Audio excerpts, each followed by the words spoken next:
Kariyar banza, kare gudun damo, kaza ta kyankyashe ki zabuwa. Liya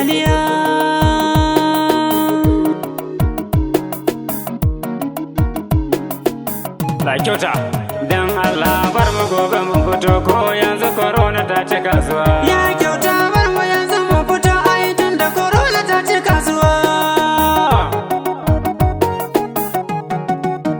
Fagari na je kasan buhu Allah za a yi hajijiyar ruwa. To kara a bar mu yanzu mu fito kafin kuliki ya jefe zabuwa. Wanda tauhidi shi ne ya yi kaɗan shi ne zai Kwanya na kishin ruwa. Wallahi ita in yaƙi lankwasa alkur'an za mu nemi gatari ta.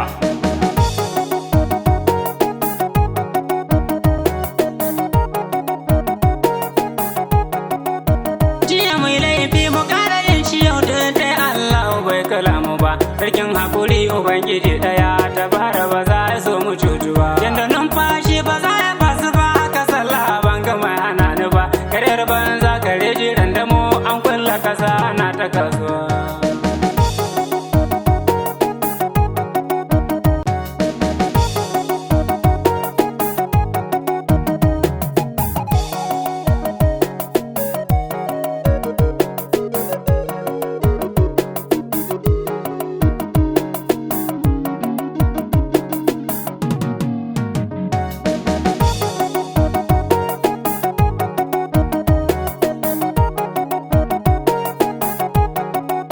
wai ke sai harkisi nake ta yi ke kan ma Ban ga ɗuriyar ki ba. Mai gida dambu nake shirin na yi kuma garin ma kamar ba zai yi ba. Ko ganye da ke da ki lalubo tun da ba haka za mu bar cikin mu ba. A yi ganyen ma biyan kuɗi ake in babu kuɗi ba za ya samu ba. Lalle kuwa za a sha shi ko baki akuyar wani za ta doshi kasuwa.